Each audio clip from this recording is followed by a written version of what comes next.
happier place to be.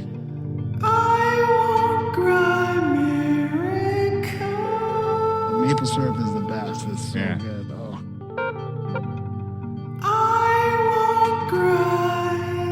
Just be present with me and love me. Wow. Wow. Wow. Wow. Wow. Wow. Wow. Wow. Wow. When they start doing this weird hello.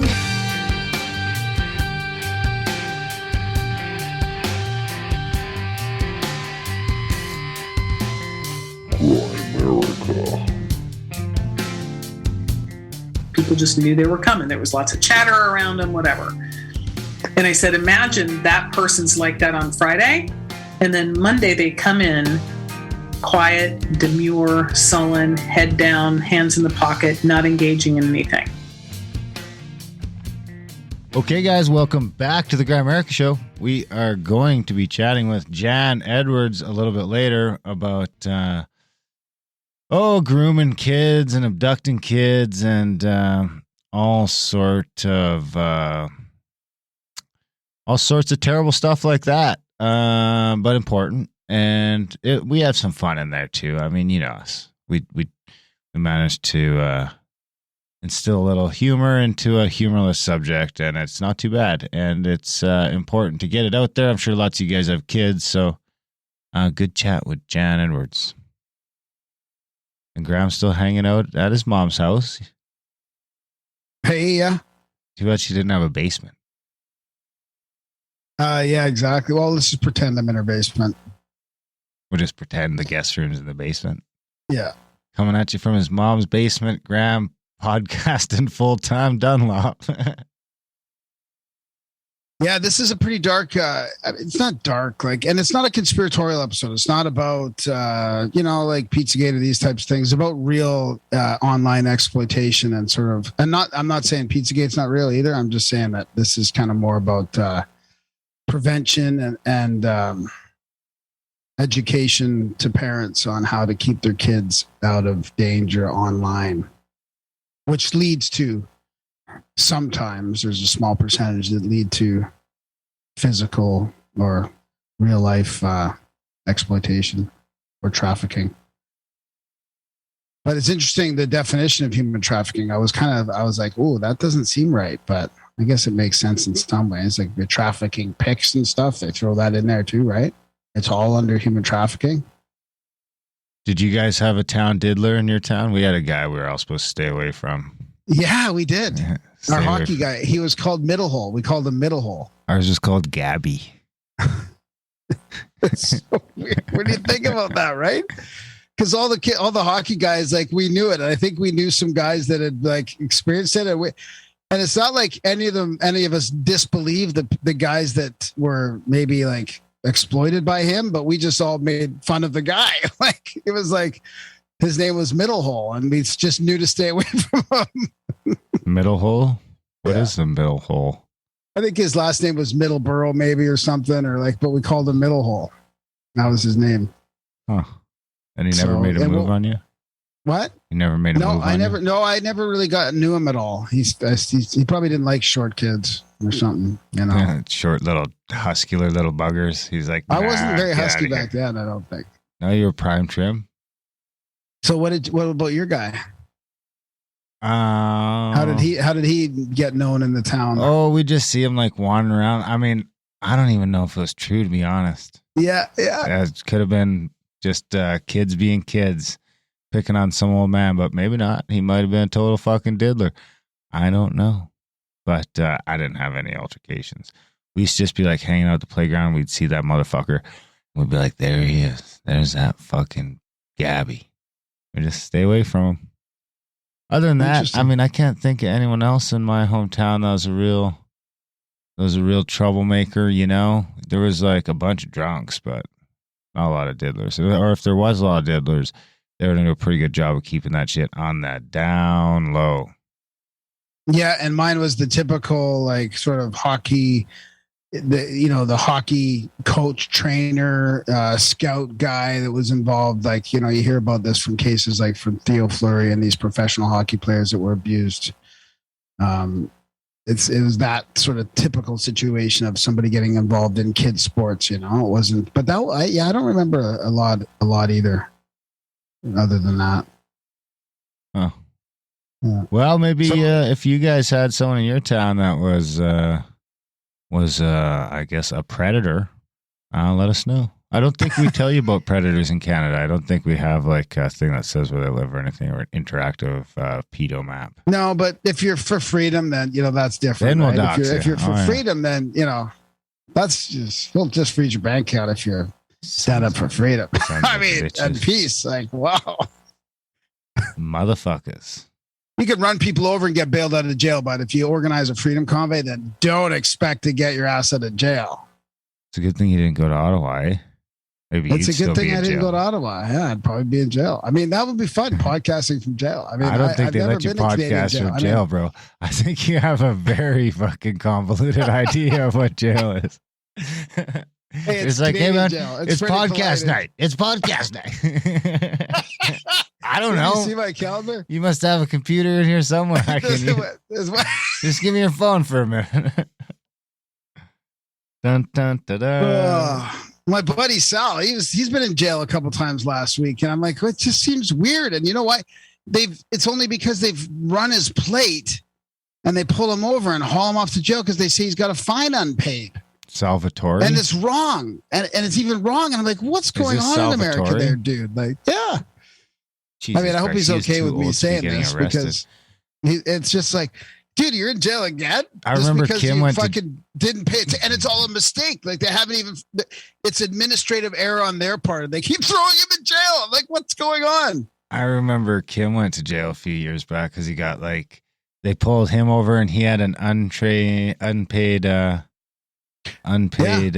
C train ticket for being on the C train without a ticket. For being on the C train without the pass. And that's enough to put you in jail here? Yes, certain ones turn into warrants if you don't pay them. I mean, I got taken to jail for a fucking noise violation. Wow. For an unpaid noise violation. But I mean, dude, you were doing drugs with the driver of the C train, weren't you? And I didn't get caught, though. Oh, right. I didn't get caught. That was fucking 15 years ago, though, or, I couldn't imagine getting arrested for any sort of ticket like that now, because if I got a ticket like that, I'll just pay it. Anything that's going to turn into a warrant, I'm definitely going to pay right away. Yeah, but how do you know? I mean, I wouldn't think that your noise violation, you'd be arrested for it, or if you didn't. Oh, it would say on the back. I guarantee it says on the back. I mean, you don't necessarily have to pay it. You could fight it, but you have to do one of the two. I guarantee it would say on there. I guarantee it. I mean, the C-Train thing isn't like an unknown thing. I got a handful of buddies that have been picked up on this stupid C-Train thing. Oh, my God. Because it all happened in that transition from money period, So the chances of you having $250 on you were slim, and they weren't taking cards at that time. I think now you can pay with a tap or whatever, but that time you couldn't do that. So, it's 2 a.m. You just fucking risk it. Jump on the training. Because they had to physically catch you. But Kim went on a Friday night and didn't get out till Monday. So, oh my God, he came out a different man. Yeah. Kimberly. Well, I've been grateful to be a podcaster. Just working for my mom's these days has been good. Happy. Weird times out there, though. Very strange. Maybe we should sublet your place here. Times. Why don't you just move your mom out here? Yeah, I'm trying to. Maybe. Keep at her. Yeah. Come on, Mary. Get out here to Alberta. It's just everything's with walking distance and all that. Now that we live outside of the city, it's a bit harder, but everything's within walking distance from there. But I'll tell you, it's from not your place. It's. I mean, you're just down the road from all that one place, and then honestly, too, for your mom, everything's walking distance. Yeah, that's true. That's a good point. Not for our lazy asses, but for your mom. I don't know how much your mom walks, but usually those older ladies seem to really fucking dig in. Yeah. Anyway. So I just feel grateful, for what we do and all the people that listen to the show. Really appreciate it. Support the show, you sons of bitches. Oh, before we forget, let's talk about are contacted the cabin, I think, but also you want to talk about Randall has an event, I think, coming up that we want to talk about. Well, I talked to the lady in Duck Creek. She actually texted me last week. And Duck Creek. Okay, this is for Utah, right? Utah. This is our Utah trip coming up at the end of April, right? Yeah, it could be the best event. It's great. It really is great. And we got a flex day in there this year. I think, I talked to Bruce Silva for sure. Flex day. Brandon. Yeah, because everyone's like, we're so jammed in with stuff this year. We decided we'd do a flex day on it. So we got a busy day Friday and then a busy day Sunday. And then we don't leave till Monday this time. Last time we left on Sunday. This time we don't leave till Monday. So that Saturday is just a flex day. So we'll still do breath work in the morning. And then we'll have breakfast. And then we'll ice have baths too, like breath work and ice baths. Yeah. Yeah. We'll get some more kiddie pools. And if we get the ice, we'll do the same thing where we just leave the water out overnight probably. Last year there was a ton of snow though. So you could just shovel some of that snow in there. That was the plan in Pine Top, but there was no snow. And the snow that was left was very dirty. Because you know how snow gets when it melts takes all the dirt with it. Anyway, we added that day, so we'll have breakfast and all that in the morning, and then we'll have sandwiches ready to go so people can grab a sandwich and they can go explore Duck Creek, or they can go to Bryce for the day or to Zion for the day, or there's a place in town that rents like off-road vehicles like ATVs and side-by-sides if people want to go do that kind of stuff. Of course, a bunch of other people probably just hang around the cabin for the day and visit because it's more about visiting and hanging out than anything. So, I'm sure half the people just stay at the cabin. Because that's in between Bryce Canyon and Zion, right? Almost halfway. Yeah, they're between both them. about an hour away. Yeah, that's so we'll have a couple of shuttles to go if people want to go do that. And then I know that me and Brandon and Bruce so far, I got to fill out the permit. So I think we'll send out an email soon to figure out who's all in on that because you can't do the Angels Landing, is it called? The crazy one where you have to hold on to the chains in a bunch of spots. It's only 6 feet wide. You go over the blade. We can't do that. We can't do that. What? You just need a permit. Well, we're not doing it as a group. It's way too crazy to do. Who needs a permit? Anyone who wants to do it needs to fill out a permit now. At the park? Yeah. Wow, really? I think it's mostly a waiver, or they just want to know who's up there so when they know who don't come back down. It's got to be one of the craziest hikes in America. I've been watching some YouTube videos of it getting ready, and it's like fucking 6 feet, 4 to 6 feet wide and you go over the whole fucking blade. Who knows how high it is? That Zion, a lot of those cliffs are thousands of feet down. So, if you fall, you're fucked. There's no way we're doing that with the group. So we're doing that on the flex day, though. We're going to go in the morning, do that, and then go finish off the day playing in the Narrows. All right. So there's two privates left because anyway, the long story short is she called me last week and said that the lady that rents us the main chalet said they just added this new space and it's got 3 bedrooms. And if we wanted it, she'd give it to me and I could just pay cash when we get there. So, wow, that's great. Yeah, that added in a couple surprise spaces, which is right in there again with all the other cabins, which is fantastic. So we got 4 cabins side by side there. The event's really going. There's some condos there too that we might be able to tie in. This should be turned into a real great event or a bigger event down the road. And this one's on our webpage, Contacted the Canyons. Is it, two spots? Oh, you have it updated. There's 2 Only private spots left right now. Nice. That's the one you want to get in on 4 days, all inclusive. And let's talk about a little bit about when you go to Zion and Bryce, it's with David Matheson, our Stars of the Myths of the Stars researcher, right? Well, yeah, everyone goes on the hikes, but Dave and Brandon will be there, and then we do Bryce is the one that we stay till midnight at. And we look at this, so we do the stargazing, and Matheson goes over some myths of the stars and stuff. Yeah, we do. Well, we do most of the myths at the cabin. We do a bunch of presentations, and then we just show all the constellations, and you can really see the constellations because you're up super high over top of Bryce, and you can see the constellations sort of going from one side to the other. When we were there, you could see the Pleiades and all that clear as day. It was really something else. It's really something else. I think it's in the top 5 places in the world to be the stars. Wow, that's awesome, dude. I can't wait. I missed it last year, of course, so I can't wait to go this year. This year you're going, you better go. I rented you a van. You're a van driver. I'm a van officially driver. No problem. I'm not a van driver. I should name my van Van Halen. Remember, I got the CAC magnet on the fridge. I'll give you. Okay. So you can slap it on the van. So I made it so that you can just sort of drive straight. Slap the CAC on the van? Yeah, so you don't have to go all the way to Vegas. The bros will handle the Vegas. The only way you might have to go to Vegas is if there's more than fits in the SUV and 2 vans leaving Vegas airport. All right. So then you might have to drive down the mountain. All right. Which would be shitty because you're like, that you'll drive an hour. 6 hours past away from home, yeah.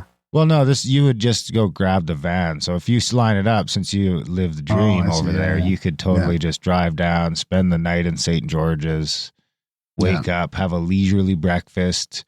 I'm assuming you can just leave your car at the rental place. But if not, I have a friend, a childhood friend that lives in St. George's. And if we need to, we'll just go park your car at his house. Okay, cool. He's a statey, actually, so maybe he can throw your ass in the back and take over. He's going to stop by the event this year. My state. I don't understand what that means. He's a state trooper. Oh, wow. Yeah, he's a good guy though. So then I can experience jail in the States. Yeah, there you go. I'll tell him to rough you up a little bit, maybe tase you. So what's this about what's the other Randall event you want to talk about? Oh, well, I guess there's some spots left now. So we're talking about Randall Carlson. RandallCarlson.com is his website now. He does the Cosmographia show with our friends, the Snake Brothers. And I think the Brothers of the Serpent will be at Contact at the Cabin with us too in the canyons. They sure will. I was talking to them yesterday. They'll be there. They are the other 2 van drivers, and there will be jamming, and it'll be a blast. Jamming, like they do some heavy jamming. Yeah, they'll be jamming, singing. Both of the bros are there, so they'll have the drum section and the guitar. I know Garth is coming, and he plays a pretty good guitar himself. So yeah, it's on the tours and events page. They're doing the Middle Cumberland Plateau tour March 13th. Join Randall and the Randwolf team as we explore the middle section of our tour triad on the Cumberland Plateau, escarpment, and eastern highland rim of Tennessee. Sculpted by water, the landscape is dissected with numerous rivers and streams and populated with miles and miles of deeply etched, jagged-walled gorges. Man, I would love to go to fucking Tennessee. Nice. So I'll find that on the website and put a link to that in the show notes. Yeah, they got a couple spots. They've got enough spots left that they asked us to mention it this week and see if we could get some people heading over that way. If you can do that one, I mean, it is coming up kind of short notice, but maybe you're in the area, and that's down in Tennessee, and that starts in about a week's time from now. Nice. Is that a week from now? What's today? Yeah, it'll be about a week from now. Oh yeah. What's the other thing? Oh, yeah. So, and then, if you don't want to go on the Canyons trip, we have a bunch of other events there that we haven't mentioned in a while. We've got 1 or 2 spots left for the June Randall Carlson Mega Flood Tour. That goes from Bonners Ferry, Idaho, which is practically Canada. You're within about 20 miles of the Canadian border there on the Kootenay River. We're staying there for 2 nights, and then we're driving down through the Flathead Valley down to Polson. And hanging out there at a resort right on Flathead Lake. It's a beautiful spot. I went and sussed it out in December, and it's great. So we'll be going there for 4 days and touring around all that, and then taking you back to Spokane Airport. A couple spots left for that. That's on there as a Montana Mega Flood Tour. And, of course, there's 2 Scablands tours in September, which you can jump on if you haven't done the Scablands tour with Randall Carlson yet. It's highly, highly recommended. Brown and Powell will be coming out to those ones. We might get Dave Matheson for the second week of the second Scablands tour. We'll see. I'm still working on that. And then then we have Egypt, which I'm not sure if that's full or not yet, but you can check that out. And, of course, we do have a couple events for next year on the calendar already. Next year's Utah event isn't listed yet, but Actually, I should probably list that soon. But we do have next year's event in Mount Shasta, which is the Magic on the Mountain with Owen Hunt and Joe Roop again. And then we have the stargazing in Hawaii, which is the other place in the top 5 stargazing places in the world. The interesting thing about Hawaii is you've got the ocean as a backdrop, so you've got a true 180-degree view of it all. So we're doing that next January. That's more of a hotel experience, similar to our Randall tours where you go, we'll put you up in a hotel room, we'll feed you the whole time. We'll do the ice baths and the Wim Hof stuff with our buddy Brandon Powell again. We'll do some touring around Hawaii, hopefully check out a volcano.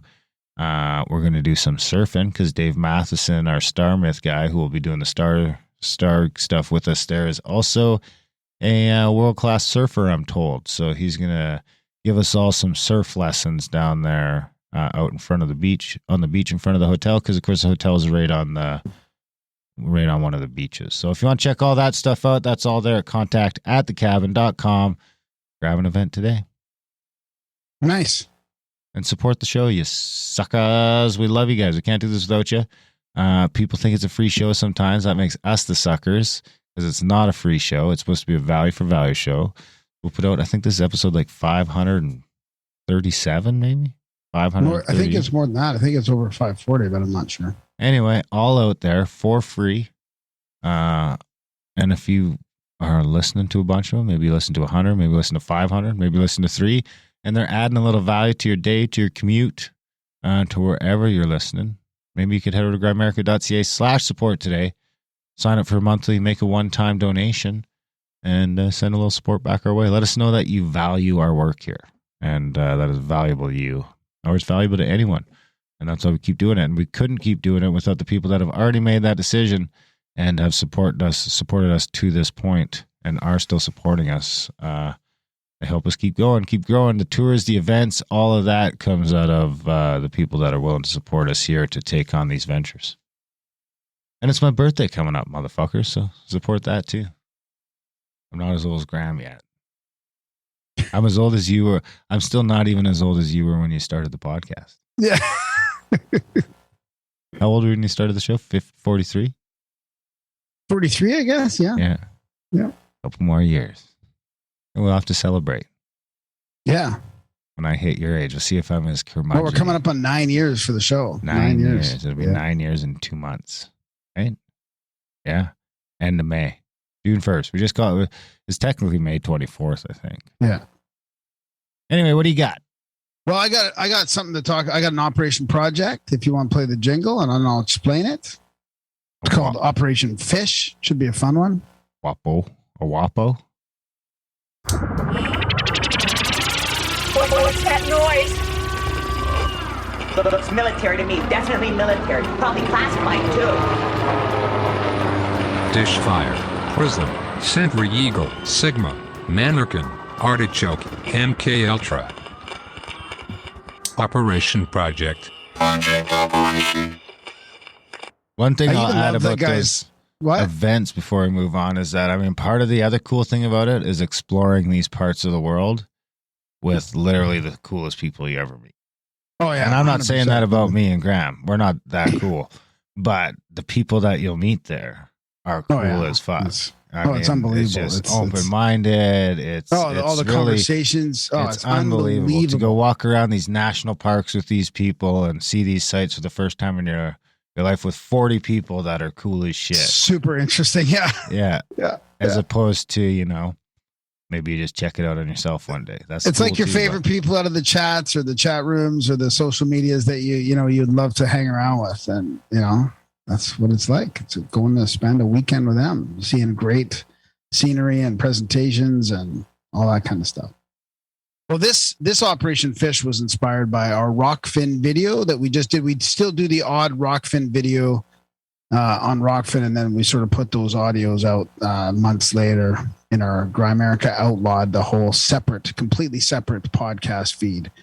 But this is from one that we called Camp X with Lynn Hodgson. And he talks about a camp in Canada training special agents, basically sort of a James Bond training camp. But he gets into Operation Fish in that episode. I'll put a link to that Rockfin episode in the show notes, and along with all these links here from Operation Fish. Now, this one is from Military History Fandom, and it talks about. So this was an operation in World War II. And basically, in September 1939, the British government decreed that all people living in the UK had to declare. Oh, this is interesting. I forgot about this part of it. All the people living in the UK had to declare their securities with the Royal Treasury. So even before Operation Fish, convoys had been sent with millions of pounds worth of gold and money to purchase weapons from the Americans. One such run involved the Commodore and his ship HMS Emerald, and he says that dropped anchor in Plymouth, England. A short time later, Agar was being briefed by Rear Admiral Lancelot Holland on his mission, and the written instructions are below. So get this. These are the instructions. 2 million pounds in gold bars is to be embarked in each ship to Halifax. A railway truck is expected to be placed alongside each ship at 1 a.m. on October 7th. Each truck is expected to contain 148 boxes, each weighing 130 pounds. The total number of boxes is numbered Z298 to Z741 inclusive. Guards are to be put on each truck on arrival at the ship. Embarkation is to commence about 6:30 in the morning as daylight permits. Adequate steps are to be taken for supervision of each box from unloading from truck to stowage and ship. Finally, a receipt is to be forwarded to C&C Western Approaches on the attached form. So this is so then shortly after, so the end of 1939, Emerald sailed from Plymouth to Halifax with this gold bullion bound for the Bank of England and Montreal, Canada. And it says it was to be used to pay for American war materials. Now, I don't remember that part. I mean, that might have ended up being what it was paid for, but they're also saying this was like the largest transfer of wealth. Now, I don't really like that term, since that largest transfer of wealth has now been superseded by COVID. Been superseded a couple of times.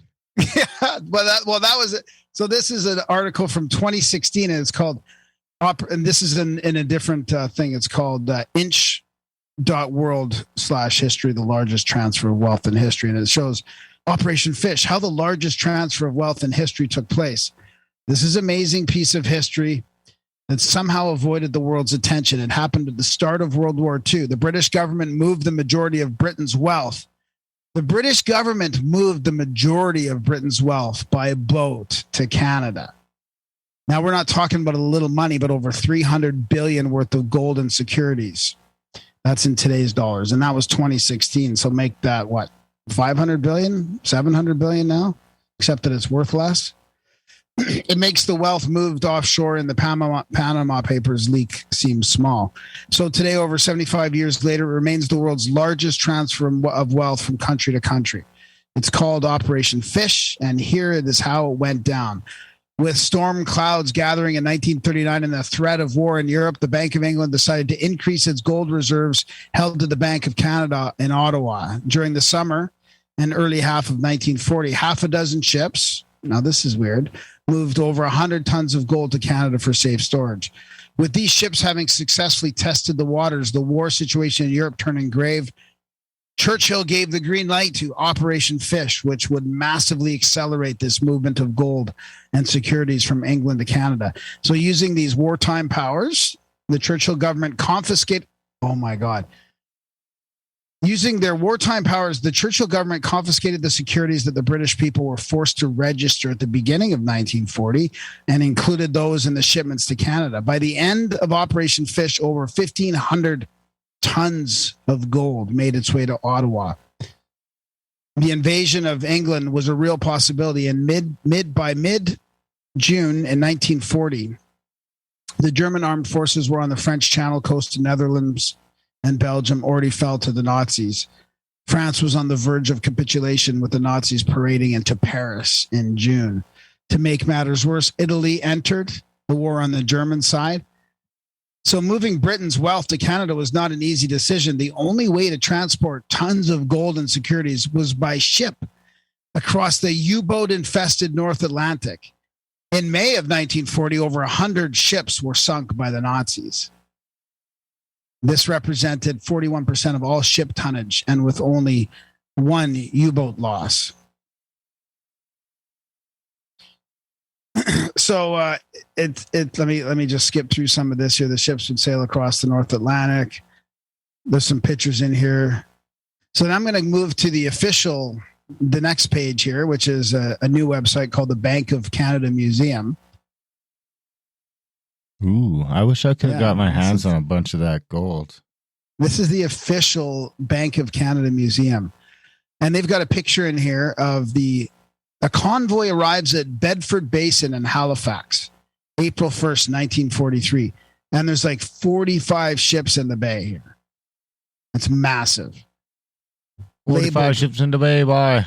At 7:35 a.m., July 1st, 1940, and a shipment of fish has arrived in Alaska, labeled top secret. It was the culmination of almost a year of planning and preparatory work. It's one of the war's best kept secrets, and certainly one of the most interesting. The Bank of Canada was about to become a key, if secret, player in the Second World War. And truthfully, the story doesn't involve a single fish at all. It involved gold, a lot of it, thousands of pounds that needed to be moved across an ocean to protect the future of Europe. So there's a propaganda leaflet here on there.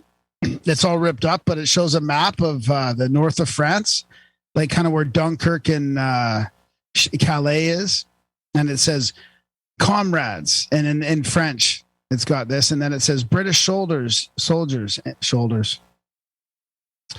British soldiers in English. Look at this map. It gives you a true situation. Your troops are entirely surrounded.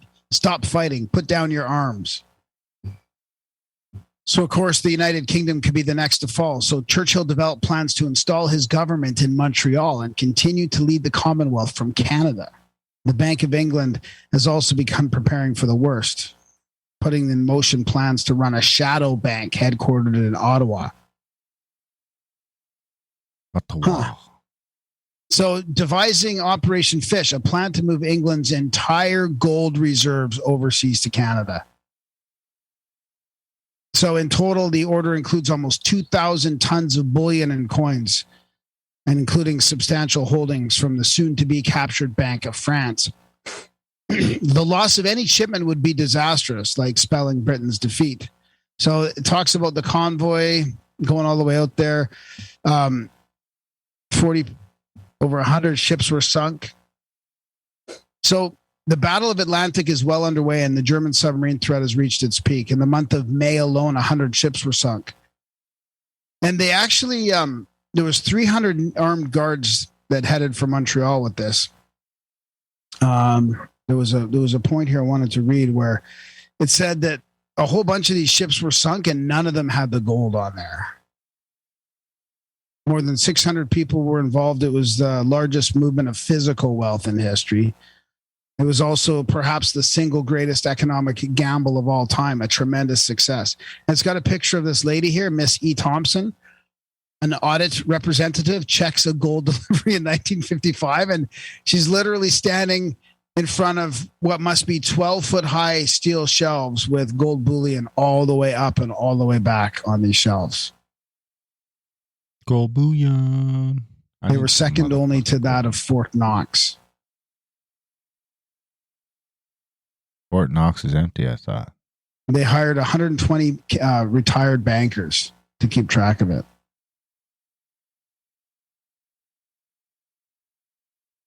Fabulous. So more than 40% of all transatlantic traffic was sunk. It somehow makes the 4600 crossing unscathed, arriving in Halifax. So none of them with gold were sunk. Allegedly. Yeah, exactly. So there you have it. I don't know. It's just an interesting piece of history. I mean, when you look at a picture of only what this operation was transferring gold, there's 45 ships in the harbor of Halifax. I mean, they've traveled all the way from Europe to North America. Yes. And that's a huge bay full of ships. So, I mean, imagine how much has been manufactured and sailing still in the Atlantic and near Europe, Crazy, these wars. Crazy. We got a new war. Buckle up. Buckle up. Join the chats. GreatAmerica.ca/chats. You'll be there for the next social media crackdown. All these fuckers getting popped off Discord. We're still good. GreatAmerica.ca/chats. All right. Should we get to a quote? Sure. The quote of the weekend. Where's my soundboard gone?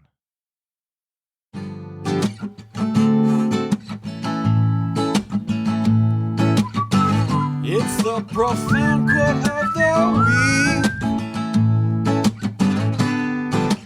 Darren, can you guess it? It's the profound quote of the week. Can you guess the human who spoke it or wrote it down? Profound quote of the week. The supreme trick of mass insanity is that it persuades you that the only abnormal person is the one who refuses to join in the madness of others, the one who tries vainly to resist. We will never understand totalitarianism if we do not understand that people rarely have the strength to be uncommon. Pussies.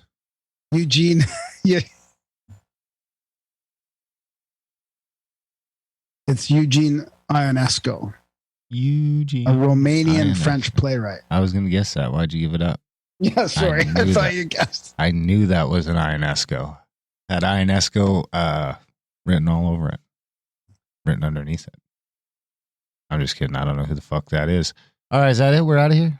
Yeah, this is Jan Edwards. She's the CEO of Paving the Way Foundation.org. And it's a great chat, right? Fantastic chat. Paving the way, better than perving the way. And it's an important one if you have kids to make sure they don't get themselves into trouble. And good one for you parents out there. Good one if you're not a parent out there. Good one for everyone. Enjoy the chat. We love you guys. Thanks for listening. And we will... No, is this not the outro? Son of a bitch. Enjoy the chat. Jan Edwards.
Jan Edwards, welcome to Great America. Thanks for joining us.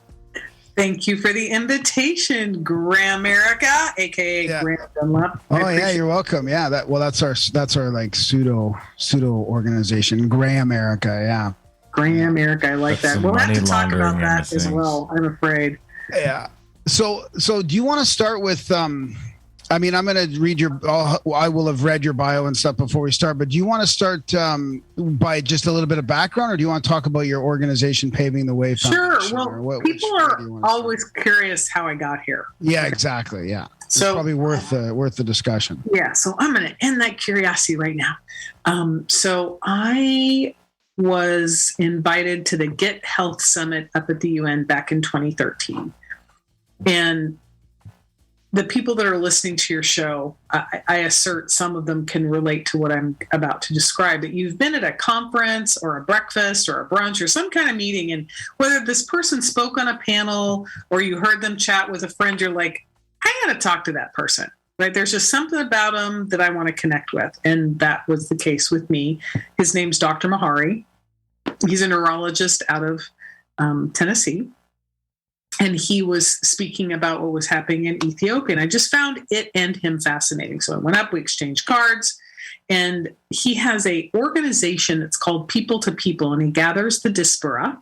For those that don't know what that is, I invite you to go look it up, of Ethiopia, and helps raise funds to make a difference for the orphans in Ethiopia. And so we, exchanged texts, emails, and I was really looking forward to having a conversation with him. And he said, Jan, I'm planning a trip to Ethiopia next month. Can we talk when I come back? I'm like, of course, have a great time. Send pictures, let me know when it works for you.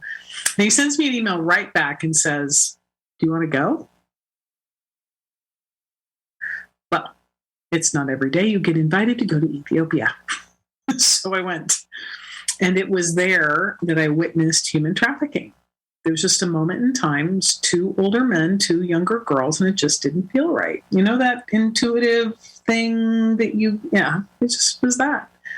And when I got to my sponsor's house, I asked him, and I shared with him what I saw, and he's like, oh, yeah, it's human trafficking. I'd be like, hey, Graham, you want to go grab a coffee? It was very nonchalant. And I go, hey, pause, hang on a second. I go, what are you talking about? And I remember this is in 2013. This is way before R. Kelly, Epstein, Maxwell, any of the high-profile cases. And he looks at me and he says, Jan, we have 4.5 million orphans in Ethiopia. We're the number 1 source of human trafficking in the Middle East. Wow, he knew all that, right? Mm-hmm. And I looked at him, and it took my brain a few minutes to wrap around what he just said, just like it might to some of your listeners right now. And I said, hang on a second. I said, are you telling me people are selling people? Like, I couldn't get it. It's like we're way past the Emancipation Proclamation here. And he said, Jan, this is a $150 billion industry. Where you been? I'm like, well, I live in Orlando, happiest place on earth. We don't talk about this kind of thing. And it was really right there that it got laid on my heart. And I came home and I did research and found out that Florida has the 3rd highest number of calls to the National Trafficking Hotline, right behind California and Texas. And the average age at the time of entry was 11 to 14. So it was like, okay, Ethiopia, I'm coming for you, but I got to fix my own backyard first. So we've really been at that for the past 5 years. I took 2 years to do market research. We created a curriculum based around our award-winning film, Trapped in the Trade, and that's the basis for all of our training. And it shows the intentional grooming and recruitment of children by children, which is real, happens today. If you watch the Epstein Netflix special, that's exactly what happens.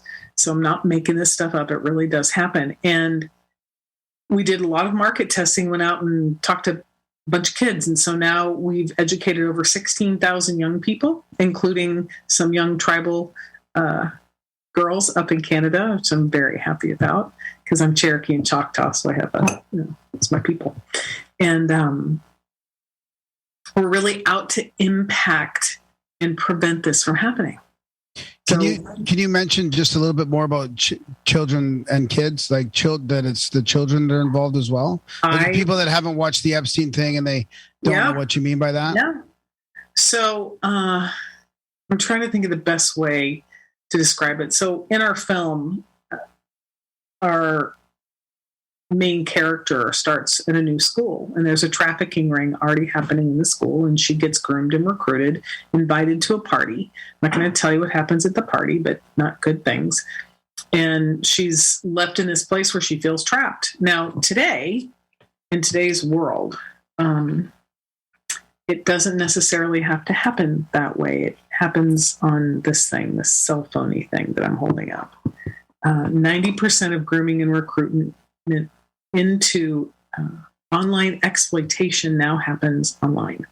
The shutdown 2 years ago put our children in high risk and big danger. And we've seen an increase of online enticement and exploitation from 2019 to 2020 up 98%. And from 2020 to 2021 up an additional 28%. The National Center for Missing and Exploited Children here in the U.S. records all those calls. And the thing that most people don't fully understand is when a child is exposed to that type of lifestyle and they're really enticed, groomed, and manipulated to invite other people into that lifestyle, that's what happens. And the thing that I really want people to fully understand about children, they act a particular way, like they got it all together, they figured out, I got it, mom, don't worry about me, I'm fine, blah, blah, blah. Well, in reality, their prefrontal cortex, this front part of your brain, which is the decision-making brain, front part, it's not fully developed until you're between 28 and 32.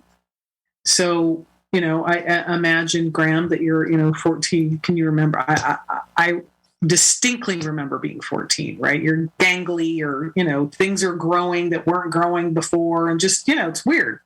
Prepubescent time period is weird.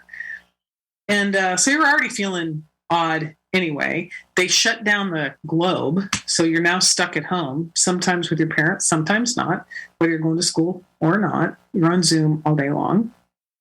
And let's say maybe your boyfriend breaks up with you, your girlfriend breaks up with you, you get a bad grade on a test, your parent yells at you, but there's been this really cute guy on Insta that keeps DMing you, telling you how cute you are, how pretty you are, good job on getting that A on that test. In a moment of weakness, you accept the DM. Now, in reality, it could be a teenager. It could be. In reality, it's probably someone closer to your age or mine that sends out messages hundreds at a time. It's like trolling. And, if they send out 300 messages a day and they get 10 responses, the probability is they will groom half of those kids. The time it takes now to groom a child is less than 8 days to sending an inappropriate picture to a stranger.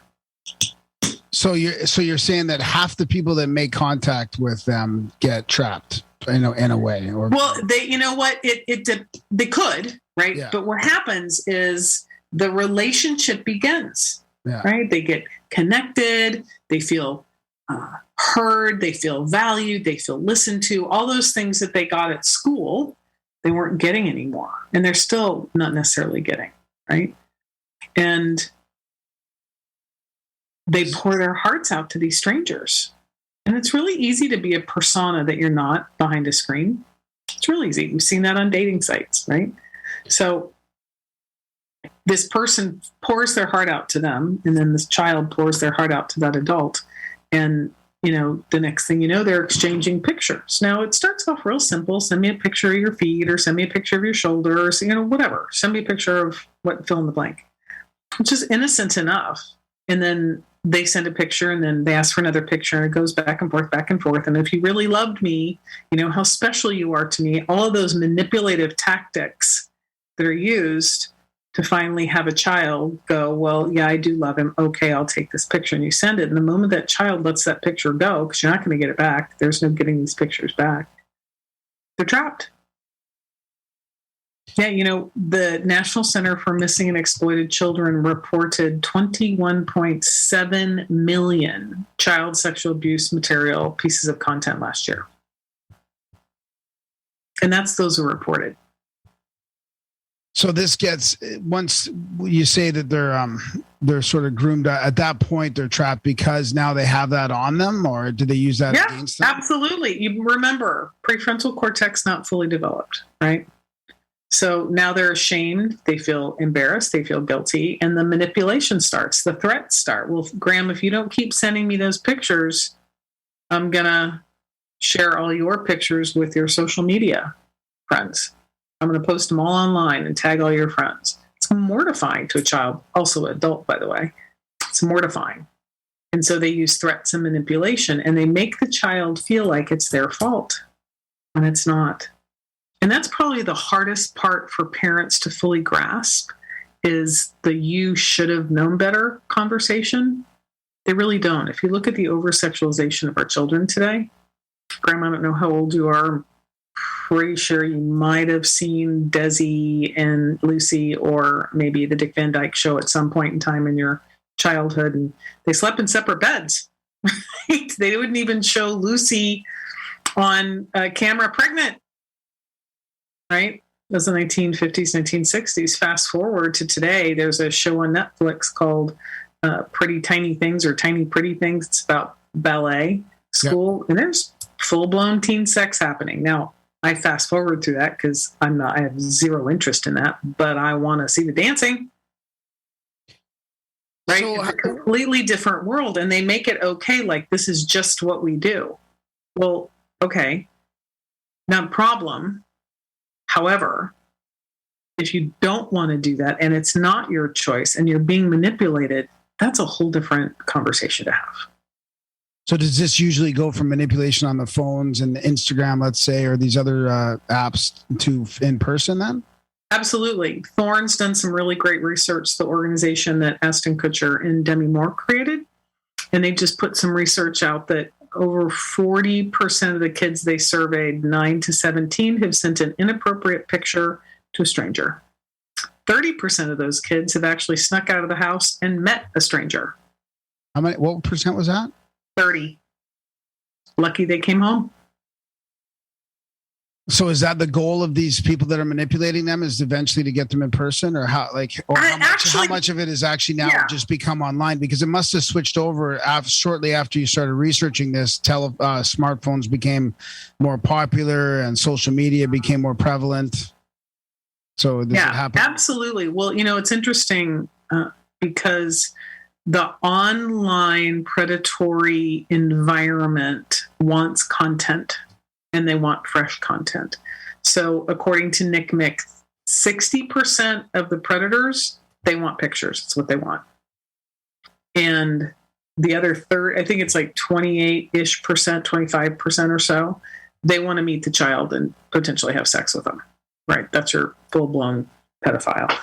And the challenge, because we've so over-sexualized our environment, our kids don't think it's a big deal. They're like, well, everybody else is doing it. Okay. So there's 2 professional ball players. One was a football player. One was a baseball player. Did something stupid on social media 8 or 10 years ago, and they both lost their contracts. So, okay, everybody else might be doing it. But you know who else looks at your social media? Future colleges, future jobs that are going to hire you because you're going to represent their company. There's actually companies that have a position that's all they do is they'll bring them, I was talking to somebody last week and they said they brought 13 kids in, young people in for an interview. And he said, you stay right here. We're going to go look at your social media profiles. 6 of them stayed, 7 of them left without jobs because of their social media profiles. So that's the long-term impact that a lot of these young people don't fully understand. And parents don't really get it either. Did you have a cell phone when you were a kid? Nope. No, I was free range. So it was totally different back then. Exactly. So a friend of mine last week, we were talking, we had I do a parent tech talk every month, and I have people from around the country in the anti-trafficking space. And we, it's really to empower parents to have conversations with their kids about this because they're still our front line of defense. And, he's like, no, I had a pager. So you've got parents that didn't have what we have right now that our kids have. And I promise you that most grown-ups don't utilize the tool to a tenth of its ability of this interstellar device. And I have a friend that works for Homeland Security, and he's the one that coined the phrase that I use, interstellar device, because kids don't know, you can actually talk to the space station from your iPhone, right? That also means your kids can go talk to the world. Great. The world can also talk to them. And you've got several messaging apps that have end-to-end encryption. So there's some groups we work with, because remember, I do prevention education, right? But because I'm so active on social media, I get a lot of messages or chat messages about, hey, my cousin's missing, or my daughter's missing, or my best friend's son is gone. So I don't do that, but I know people who do help families recover their kids. First phone call is to the National Center. Second phone call is to your local police officers. And I'll ask them, do you have your children's social media passwords? They'll say no.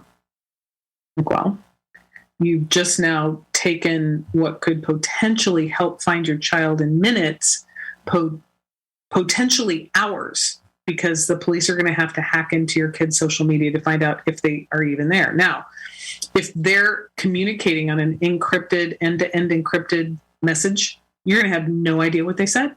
You have no idea. And if they take the phone with them, there's no way of tracking them either. So one of my, another buddy of mine who's works up in New York, he said, for parents, is such a great idea is to have your kids write down their social media passwords on a piece of paper, put it in a breakable piggy bank, right? So it's not one of those with the little rubber thing at the bottom. You have to break it to get what's in there. And it's, literally break an emergency. If your child goes missing, boom, you crack that open. And if the child is nervous about their parents having access to it, maybe the aunt or uncle can do that. So I think there's ways that parents can help protect their kids way beyond knowing their social media passwords, and having this conversation is being an active participant in their child's life and starting to understand, if I've got a straight A student, and let's give in space for the past 2 years. Okay, if I have a straight A student, they went from straight A's to B's, probably pretty normal. And, we're in Florida, so we've been back in school for a while, and they go from straight A's to D's. There's something up. What's happening? And for parents, instead of accusing their child, well, you must not be studying or you must not be doing that, it's like, well, what's going on? What's happening in your world that has your schoolwork go down so quickly, right? There might be a vision issue. Who knows? But until you actually ask the questions versus making accusations, as a parent, you're not going to really find out. And it's the same thing with activities that kids do, right? Is if your son loves football and all of a sudden comes home one day and says, I don't want to play football again. Well, why not? What's going on? Did something happen with the team? And it's spending that quality time. I call it phones down or in a box, no electronics for an hour or two a night. So you start to notice the subtle nuances of when there's something off with your child, and you can engage in a conversation, because kids just need a safe place to be. And it's our job as their parents, it's our job as adults that care about them to provide that for them. I'm not a parent, so I'm not sure, but I'm positive that seeing my girlfriend's kids' relationship and how I guess there has to be sort of a trust that you can be honest with your parents and not getting in shit for everything as well, like so that Absolutely. You're open, so you can. Are you an uncle? No. Okay, no. So her kids are the first child experience you're having, yeah. So it it really is, and because you're not their parent, you actually might be the safe space sometimes. Well, I don't really have that much of a relationship with them, yeah, but I can see how honest they are with her, and it always shocks me, because I'm thinking back to when I was a kid, and I was like, I don't think I was wanting to be that honest with my mom. I didn't talk to my mom like that. Well, and it's my best friend and I had conversations about that. I've known her since I was 5, long time, and she's like, my parents didn't talk to me like you talk to your daughter. And I said, look, I'd much rather be transparent about the things I did and the things I didn't do, in high school and college. I'm very happy there weren't cell phones when I was in college. Just saying, that you can have those kind of conversations. Yep, I did stupid stuff in college too. So I understand the pull or the draw for being that, kind of going off the rails, but also understanding the long-term impact of that. So how does it lead from this social media thing to meeting in person, and then to how does the trafficking fit into that? It seems like, is there two separate things going on here? One is sort of abuse and sexual exploitation. Well, no, online that eventually leads to trafficking, or how does that online child exploitation is considered trafficking. Okay, so let me start with the definition of what human trafficking is, and that will really help clarify that for not only you, but also your listeners. So human trafficking is a crime against a person. And for anyone over the age of 18, it must include force, fraud, or coercion to do something they would not normally choose to do. When we talk to kids, I'm not talking homework or chores, right? So if someone threatens your well-being, Graham, that if you don't go do X, as an adult, and you can prove that there was force, fraud, or coercion, very much like what has happened to illegals coming over, right? They're promised a job, their passports are taken, and they're threatened because, everybody hears the stories about ICE busting in whatever and rounding up people and sending them back home. That's enough to frighten me, so I'm not going to say anything, okay? Human smuggling is a crime against a country, which can actually turn into trafficking. And movement is not required for human trafficking. Okay. Now, in the United States, and I can't speak for Canada, I'd have to look that up. But in the United States, any child under the age of 18, you don't have to prove force, fraud, or coercion, or manipulation, or threats, because we're very clear no child would choose to be raped 15 to 25 times a night. I assert no adult would choose that either. But we're very clear that a child doesn't have the brain capacity quite yet to make those kind of choices. They're manipulated into it. So human trafficking can involve online exploitation, because if someone's threatening a child to send more pictures, and that person is using those pictures, whether it's for personal pleasure or selling or trading those pictures with another person that does the same thing, that's also a form of trafficking. Yeah, I find that's a strange definition. I mean, I guess I could probably come around to it making sense because you're sort of trafficking pictures or other things, but it almost feels to me like it muddies the water because everything gets sort of thrown under this trafficking umbrella. Well, people misunderstand what it means. Yeah, well, you're right. But the challenge is, I got to tell you, the movie Taken's done more damage to this movement than really any other piece of media out there, because that has people think, one, it involves kidnapping. It's less than 2%. Okay, involves kidnapping. And two, it's an over there issue. And that over there could be the bad neighborhood in your city, or over there is in a, developing country. It could be an over there. It is an over there. The International Labor Organization has reported over 45 million people enslaved. That is an over there issue. Here in the United States, people don't, and that's the thing, survivors don't self-identify.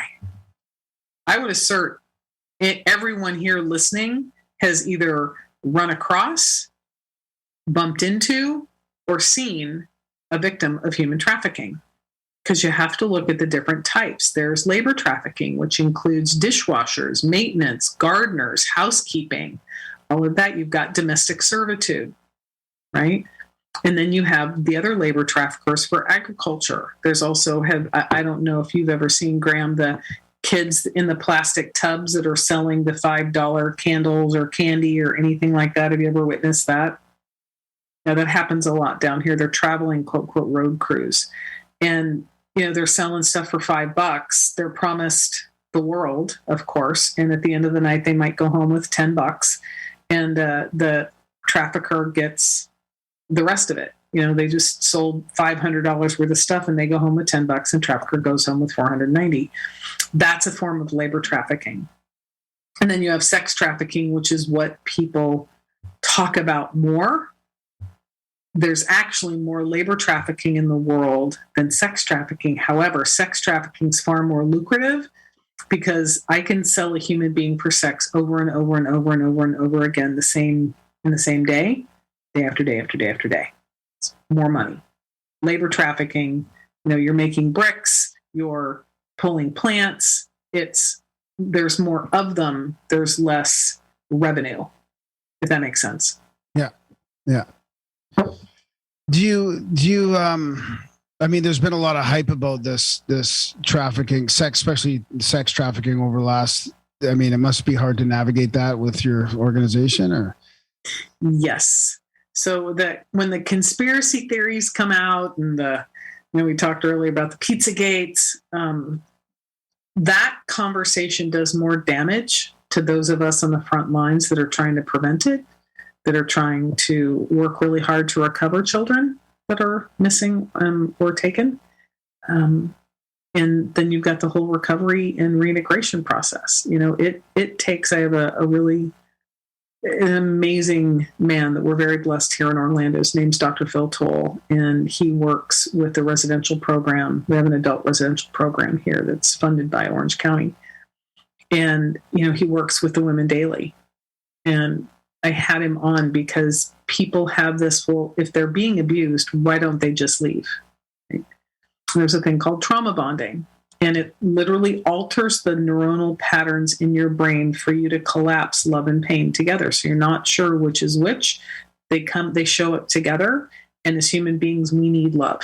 We do. There have been studies that have shown that infants that have been abandoned and aren't held, even in orphanages that aren't held, they can be fed, but if they're not held in love, they die. So we as human beings actually need physical touch and love. And he shared on one of our parent tech talks that it takes anywhere from 2 to 3 years for the brain, just the brain, to fully heal from the level of trauma. And we've all experienced, people have adopted animals from rescue shelters. When you go to pet your friend's dog, they flinch. That's a neuronal response. The same thing happens to human. And the level of complex PTSD that trafficking survivors have gone through and still experience, it's beyond what any normal person can comprehend. The multiple levels of dissociative disorder, schizophrenia, bipolar disorder, all of those, because the brain and the body are not meant to experience that level of trauma over and over again. It's actually even worse than what our military personnel come home and deal with, because sexual trauma, sexual abuse is a personal trauma. It's someone traumatizing you personally versus you witnessing fighting, hand-to-hand combat, separate and distinct. That's happening to you personally. But, these guys that either witness or, have had to take someone out, right? That's a separate kind of trauma, not less, not more, not better, just a separate kind of trauma. And it's similar to the complex PTSD that trafficking survivors experience. And so this is a very dark topic, and people can't be with it. And how I know this is something I'm supposed to be doing is I can be with it. There are nights when I am in the fetal position crying in the corner because I feel for those children. But then I just get angrier and start taking more actions to get in front of as many young people as we can. Because the young people that we've educated, who also educate me, I watch the molecules on their faces alter. I watch their brains start to do the thinking. And, our education stays with them well after we've left, because we use the Socratic method of education. So we empower them to come up with their own decisions of what would you do if you were in that spot, right? What would you do if you were online and some guy was asking for an inappropriate picture? In that moment, what would you do? And have them come up with a solution versus me telling them what to do. And then, we have a conversation, we dialogue, and we spitball it. And when possible, we have law enforcement come in with us for them, the ones that are human trafficking detectives, and they work these cases every single day, along with survivors, if they're available and willing to come share their story. And the ones that are probably the most heartbreaking are the ones that were trafficked by their family members. And it's a high percentage of familial trafficking, is a very high percentage. It starts with abuse. Generally, a family member is hooked on drugs. And the next thing you know, they're selling their child or trading their sex with child for drugs, or to pay rent, or to make a house payment, right? So the conspiracy theories do nothing but harm people that are on the front lines attempting to recover and prevent our children and our adults from being abused like this.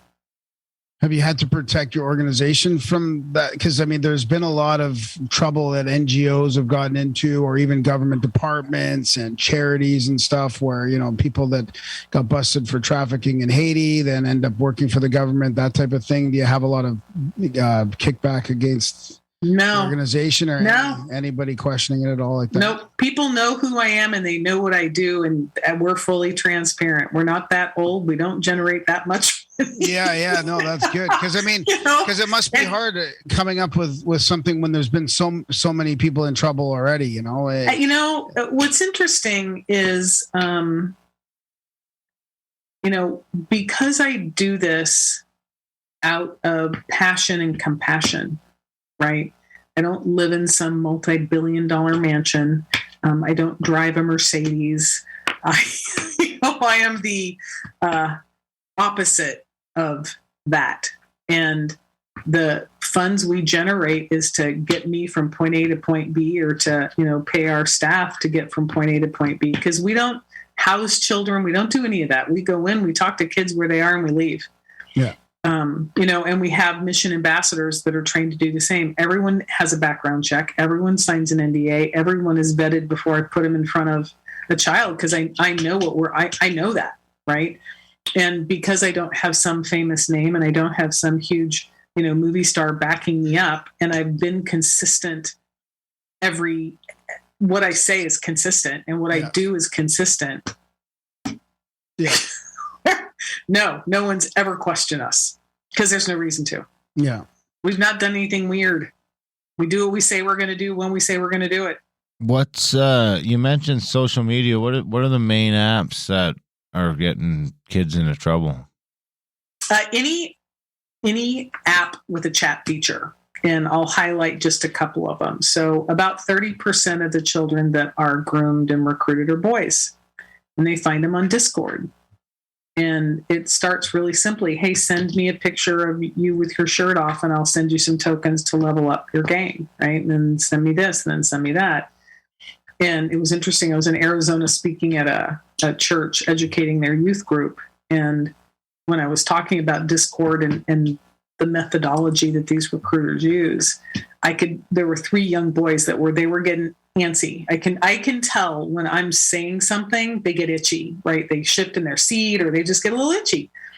And the youth pastor came up to me after the end, and they, all the kids were eating pizza and drinking soda, doing stuff the kids do in the church. She came up to me and pulled me aside, and she said, "Those 3 boys that you told me that were uncomfortable," said all 3 of them, just that last week had somebody do exactly that to them. Wow. Yeah. On Discord or? On Discord. Yeah. So for those of you that have video gamers out there and that are on Discord, heads up. So that's one where young boys are recruited. Roblox. That's another one. There's sex rooms in Roblox, and you've got little 5 and 6-year-olds playing Roblox. And next thing you know, they're in a room with, again, prefrontal cortex. And so I say to parents, I go, if you leave that Wi-Fi on for your kid's phone, they can be talking to anybody. There's a lawsuit against Omegle where it's "talk to strangers" is their tagline. Okay. There's no proof for half of these apps. It says you have to be 13 or over. Well, if I'm 11 or 12, how are you going to know that? I'm just going to change my birth date. It's not that hard. So those are 2 really big apps. Of course, Insta and Snap, TikTok, Insta After Dark, Facebook. Everybody thinks Facebook is their mom and dad's social media app. No, there's still plenty of kids on there, and predators go after them too. And so it's really the DMs and the chat features that I get probably 2 to 3 a day, and I'm clearly not 14. And I read it to a friend of mine. I said, yeah, it's like, "Hi, you're cute. You have a nice smile." Oh, and you're following 900 people. You have 2 followers and 1 post. Okay. It doesn't take a rocket scientist to figure out this isn't a true person, but in an environment where likes, loves, and shares are your social credit, they don't care. I'll follow anybody. Let anybody follow me. Well, that person that you don't know that is following 900 people has 2 followers and done 1 post. Are you sure that's a real person?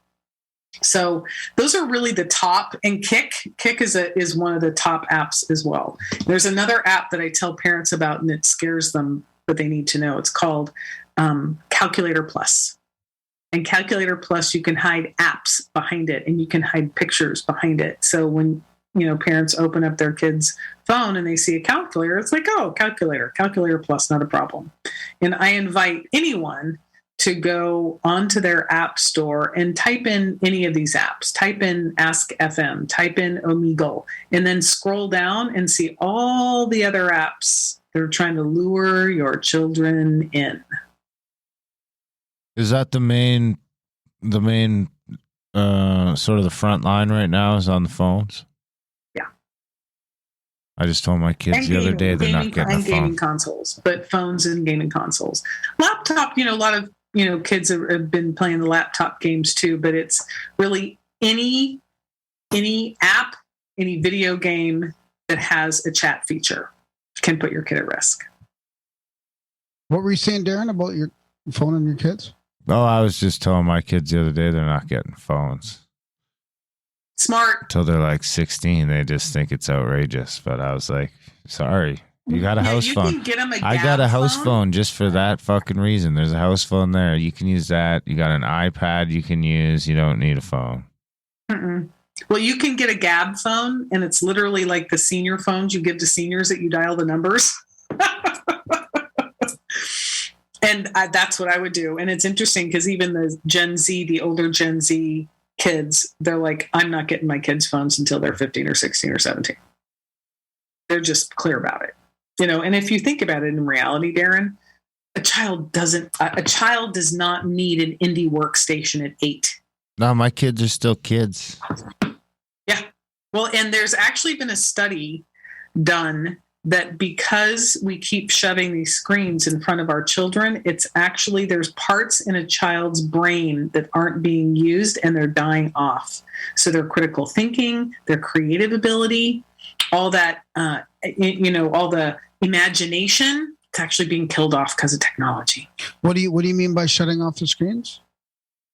But because we keep putting screens in front of our kids' faces. Oh, okay. It's killing off parts of their brain because they're not allowed, Darren, to your point, be kids. To make mud pies, to do chalk art, to swing on swings and imagine they're flying. All those things we did as children, it was full of our imagination and our creativity. A lot of that's is because it's not being used, it's dying off.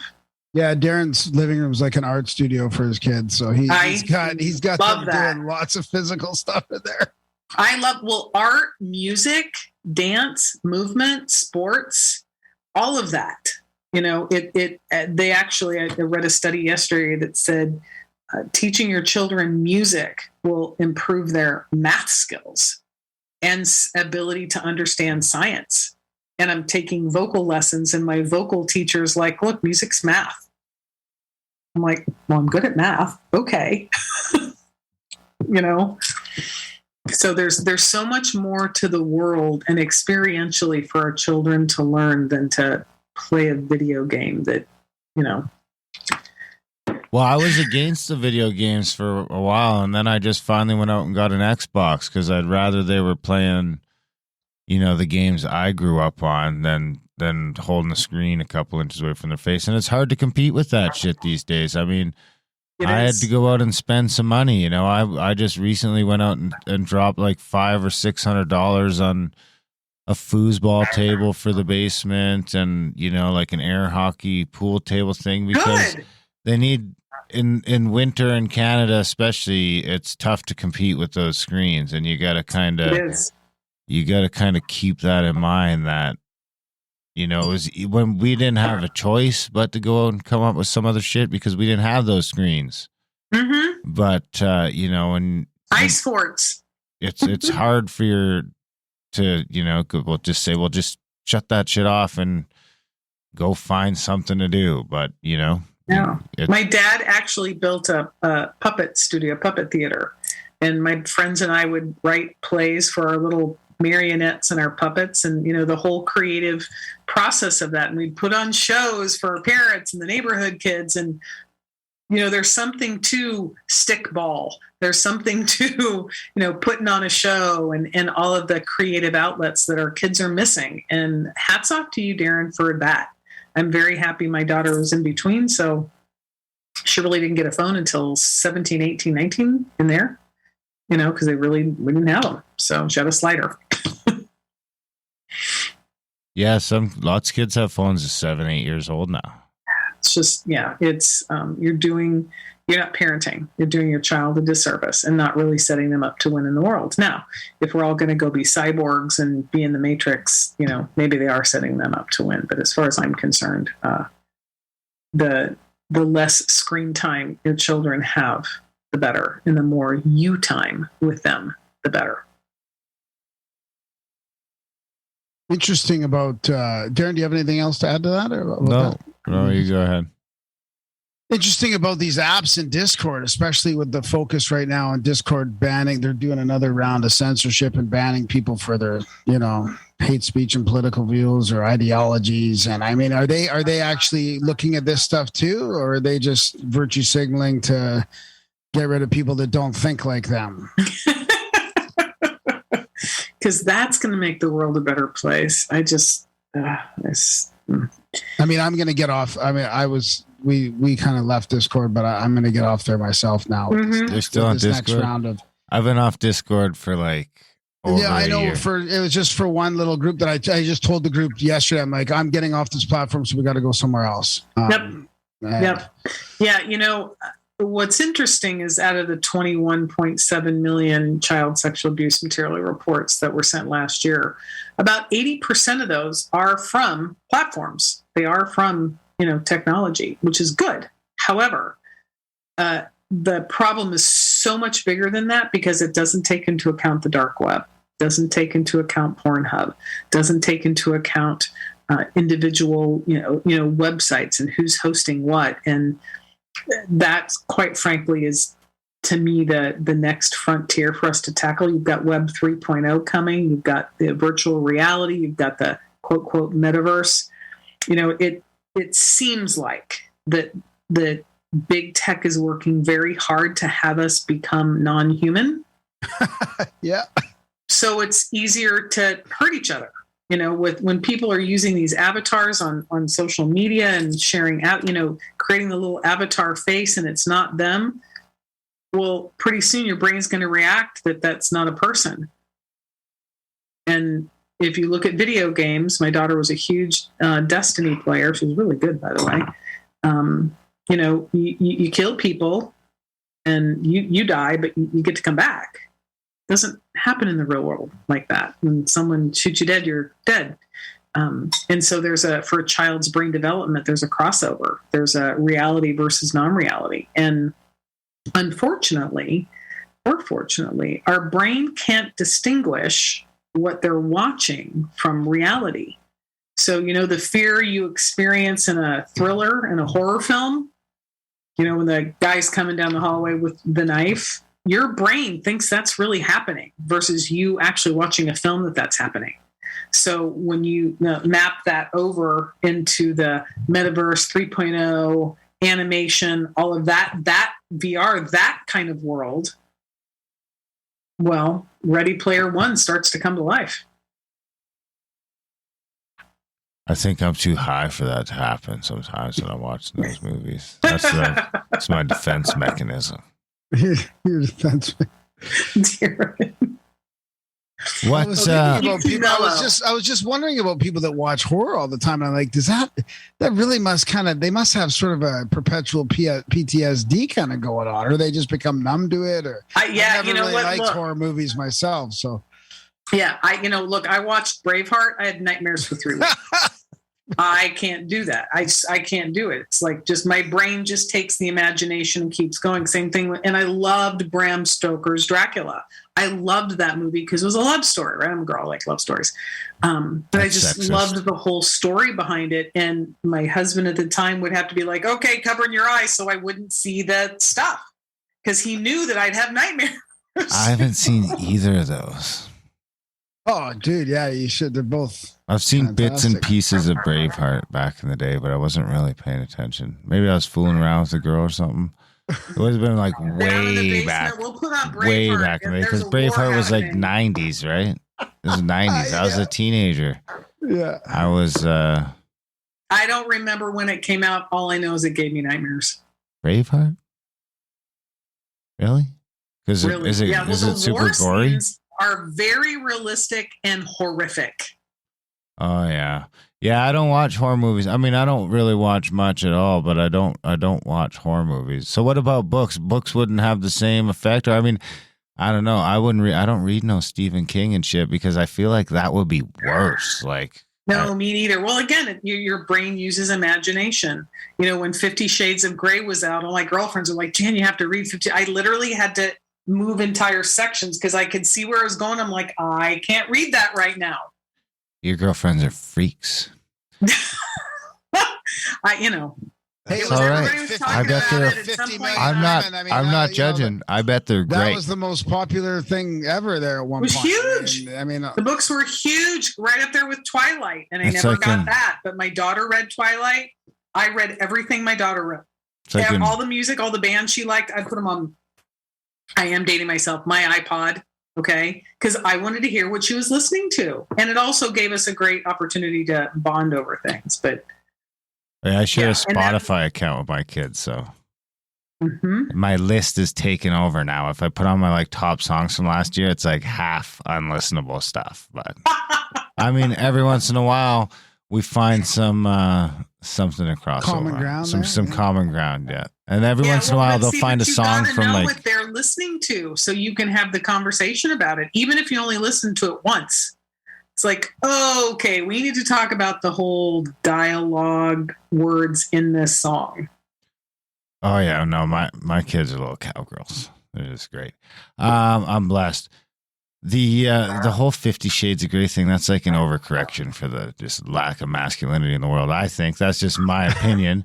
But it's like, you know, guys like complain about women being undateable. I'm talking 98% of dudes are undateable. You guys are just unbelievable. It doesn't really bode well for single women. I've That got is buddies. for I've got buddies that are sure. great to hang out with, but it's like, dude, I couldn't imagine fucking living with you. You're like an overgrown child. So Yeah. speaking of children again, you were talking about some of the symptoms before we start wrapping up. What are some of the main You mean the things? signs? Yeah, what are some of the main things to look for that to think you might be having your kid might be having trouble or like hiding out in a bedroom or Yeah. Well, we talked about giving up something they love, right? But it's also dropping grades. We talked about dropping grades. They're agitated more easily about benign stuff. So after dinner, you know, this child does the dishes, this child rinses, this child puts in the dishwasher. And all of a sudden there's higher levels of agitation than before. There's normal sibling stuff, but it's higher levels.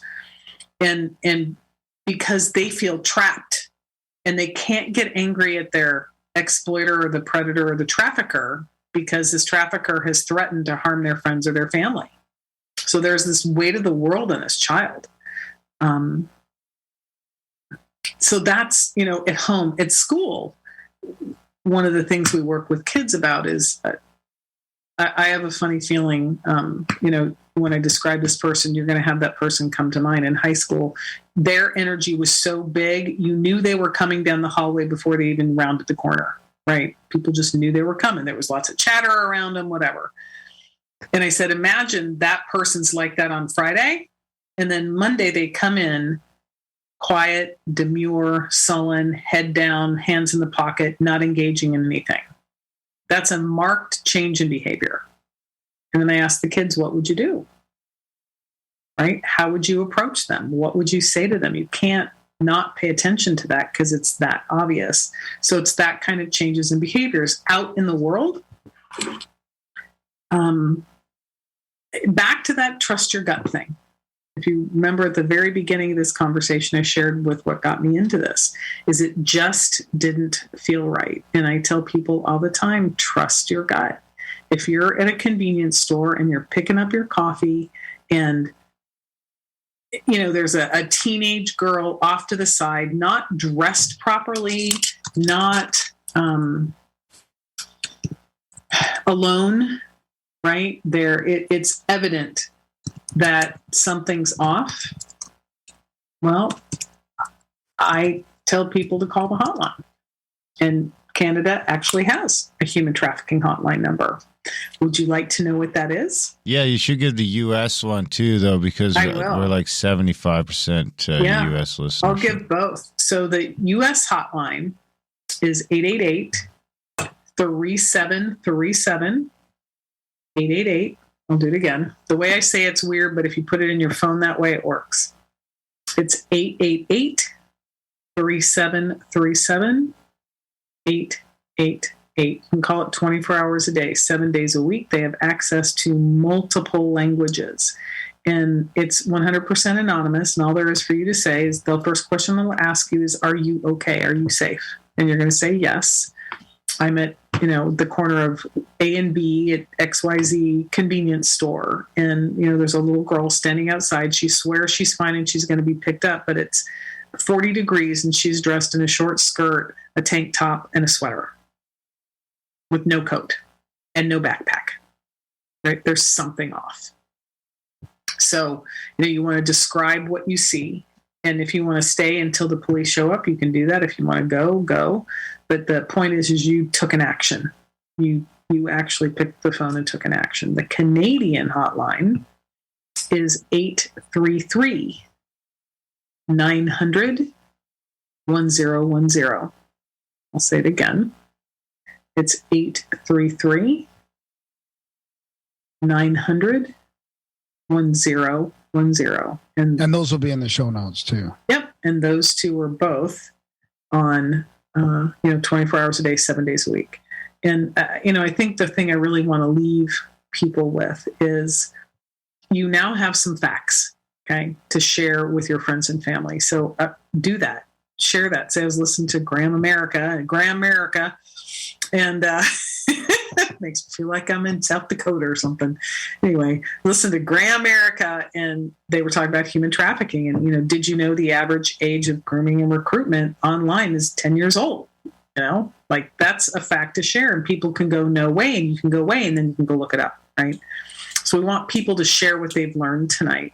We want people to have the uncomfortable conversations. You got to be comfortable with uncomfortable. Sorry, not sorry, but our children's lives are at stake. And lastly, take an action. If you see something that's off, trust your gut and call those numbers, because lives are literally at stake. And there's not one survivor that I've worked with that's ever said, I wish someone didn't call. No.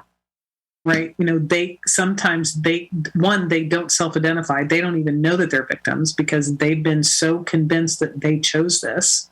Again, who chooses to be raped 10 to 15 times a night? They're so convinced they choose that and that's their boyfriend. They might not even know. Right? But if you see someone taking a swing at somebody and it's in the middle of the afternoon and they're dressed inappropriately, you can see the bruises or whatever. You pick up the phone and you make that call. You can save someone's life. It's time for us to take action as opposed to standing around and being bystanders and videotaping crap like they did in the subways. Just don't do that. You got to stop the action. And make you want to mention someone's life. Paving the Way Foundation too, and some of the education tools you have there? Absolutely. So our website's pavingthewayfoundation.org. You can go under programs. There's a parent toolkit. There's the teen tech talk, where it's got the apps that you had asked about, Darren, for them to look at, and the tactics that recruiters use.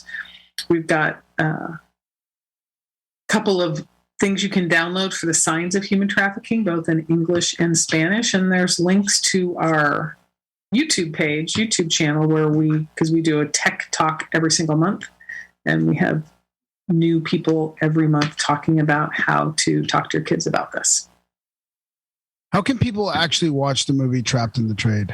They have to pick up the phone and call me and set up a training. Okay. Yeah, the film does not have a happy ending, and it leaves people uncomfortable. And then they're left in this space of now what? And so our whole training answers that question. Now okay. Mm-hmm. Mm-hmm. But I'm writing, I just finished writing the sequel to it. I've got my law enforcement friends looking over the law enforcement part because it's a much longer film. It'll be a 75-minute film. I will say this one does have a happy ending. It's got some twists and some turns, and I'm looking forward to getting that film funded and shot later this summer. So they can just. When do you think that'll come out? Yeah, and the goal for that is I would love it to be in theaters, and if not in theaters, then on streaming service. Okay. What were you going to say, Darren? So they'll just go to your website and there's a phone number there?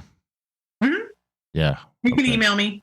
Oh, yeah, okay, great. I was going to say, don't give out your phone number on the show. No. Could go Yeah, no, I sideways. don't. My only people I do business with have. We were just talking about today how a few years ago we had posted some pictures around the studio, and the studio was at my house in my garage, and a listener was cute enough to guess my address and private message it to me. So wow. But that's a really appropriate point for this, right? It is. If they're sending pics, that gives away the location too sometimes, right? It sure does. Yeah, we tell kids to turn off their geolocator all the time. I don't have my no one knows where I am unless I want you to know where I am. And you can go into your, I don't know what platform you're using, but for iPhones, you can go in and individually choose no geolocator unless I'm using it, or no geolocator at all. Well, yeah, I'm pretty careful now. I've since moved. I'm in a different place. Mm-hmm. And I make sure before I post a picture that I'm in a pretty I'm in like suburbia now, so it'd be pretty hard to locate me from the pictures. But before I had some real landmarks. But what's interesting, Darren, is there are people out there called super recognizers, and my friends with the National Child Protection Task Force employ several of those, and they can literally recognize if there's it's just this part of my face, or just the ear and maybe the jawline.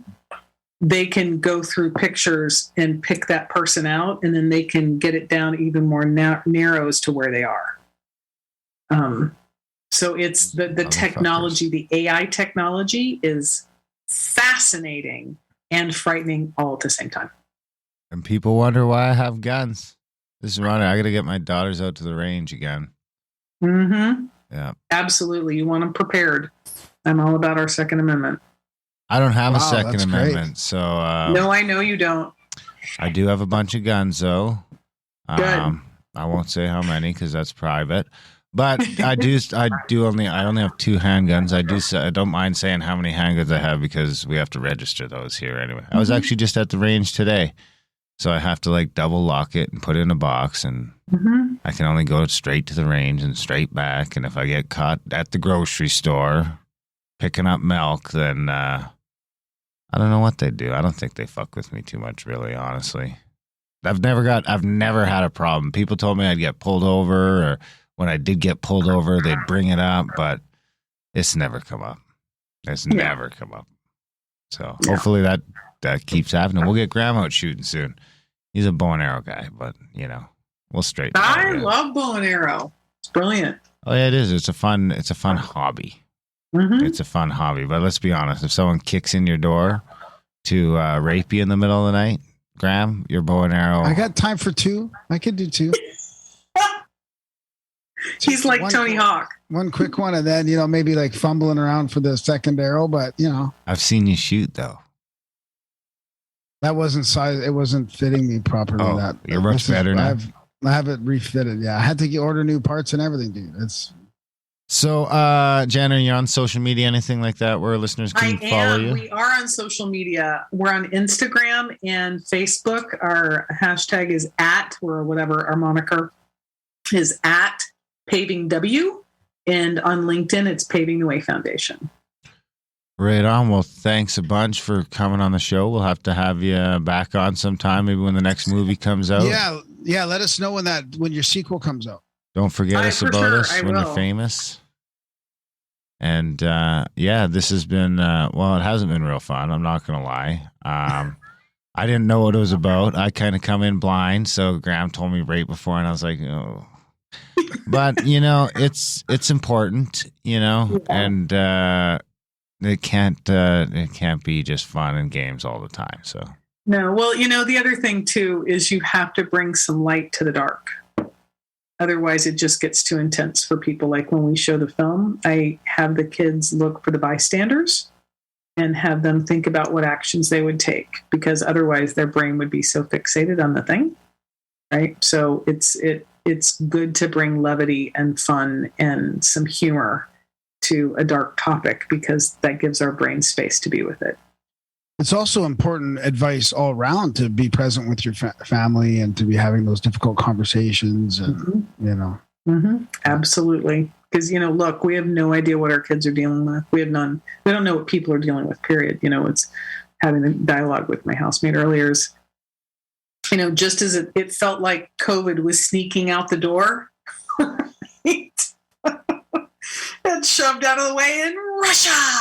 Yeah. You know, so our cortisol levels, our adrenal glands, all the hormonally things, you know, we're now right back up again. So, you know, our bodies aren't designed to deal with that level of stress over long periods of time. And, you know, everybody's kind of an upset waiting to happen. So to bring, you know, some peace and some compassion and some love and understanding to wherever you are in whatever conversation you are makes a huge difference. That's right. On, thanks. Well said. Thanks again, Jan. We hope you have a wonderful March, and can't wait for the next movie. Thanks. Me too. Okay. Yeah. Bye-bye. And that was our chat with Jan Edwards. What'd you think, buddy? That was pretty heavy. It was pretty heavy. Yeah.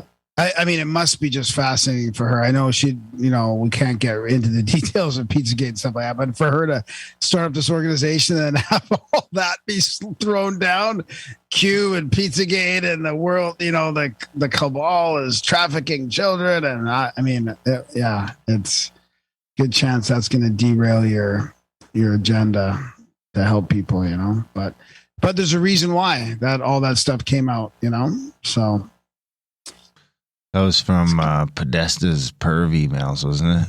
Well, I mean, dude, it was way deeper than that. Yeah, it's pretty intense conspiracy. A lot of real stuff behind it too. I mean, it's we should do a show on it one day. We'll do an outlawed show on it one day. All right, outlawed. That's a good outlawed show. All right. Yeah. Well, big thanks to Jan for coming on the show. Big thanks to you guys for listening. Even bigger thanks if you're one of the 1 or 2% that choose to support the great work over here, our magnum opus. Maybe it is. I think it is. I mean, it's like 500 or 600 episodes. We'll probably hit maybe 1,000 or 2 episodes on this motherfucker. Maybe our greatest achievement? I hope not.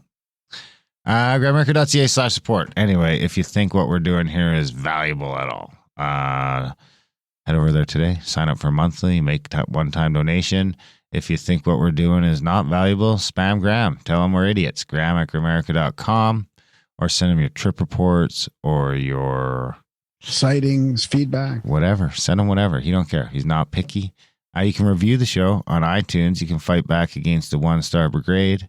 Actually, it's not too bad. We get beat up from time to time. We got in trouble the other day for not talking about the truckers or bootlickers or about the most important thing in whatever the fuck. So. What do you mean we put out? What do you mean we talk? We talk about it all the time. I don't know. We're gonna just repeat ourselves on every episode. Every episode. I mean, didn't we talk episode. about it? We did a separate YouTube thing on it and everything. I thought we did. Yeah, I thought we did just fine. And we don't even do videos, and we don't even do videos, and we did a video on it. And we can't just do shows on the fucking truckers all the time. And if you're worried we're not talking about something enough, maybe check out Instagram or Twitter and see what we're blipping off about on there, because we can't just do podcasts on the truckers all the time. So maybe Darren's tweeting at every fucking senator in the country all day. That's a good idea, actually. Yeah, because we can't just keep talking about the same old thing on here, because it's not that type of show. We're not a current event show. We like to talk about it every now and again, and sometimes we use Outlawed for that platform. So that's right. That's good. We're not a current event show. We don't know what kind of show we are. But we're a show. America.ca/support. Keep our show going. Keep our show growing. Check out adultbrain.ca if you want to check out some of the audiobooks we've been doing over there. I think there's 49 of them will be available probably by the end of the week or by the end of next week for sure. And join the chats, grimerica.ca/chats. Get on a trip. Contact@thecabin.com. Magic on the Mountain was a resounding success, and we'll be going back. We're not going back to the same spot. We're going to Mount Shasta in next February. Utah, a couple spots popped up for Utah. Check that out. Contact@thecabin.com. Get on a trip. I think that's about it. We love you, motherfuckers. Thanks for listening, and we will see you next week.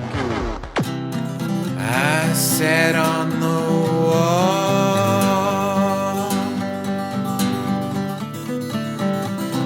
I could see it all. Trickery was afoot, and evil was at its root. The people were scatterplots. Not many could connect the dots. Some people stood tall,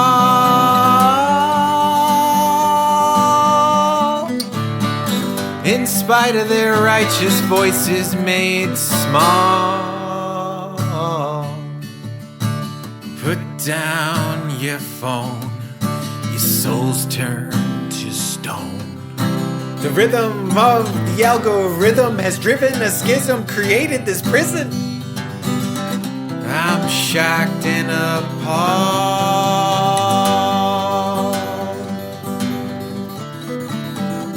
at the technocracy's gone, pulling strings of marionettes, setting traps in cybernets. Infinite scroll as addictive as cigarettes. Cat videos for freedom of the press. People, let's stand tall,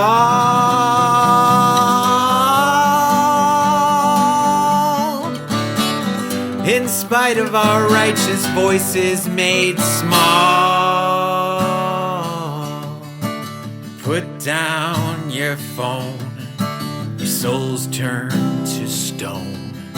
The rhythm of the algorithm has driven a schism, created this prison. Double click uninstall.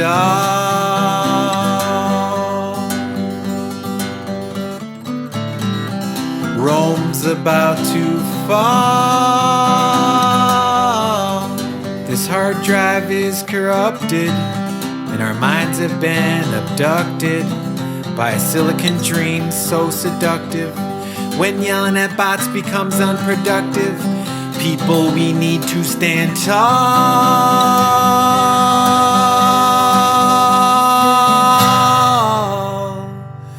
in spite of our righteous voices made small. Put down your phone, your soul's turned to stone. The rhythm of the algorithm has driven a schism, created this prison. This prison.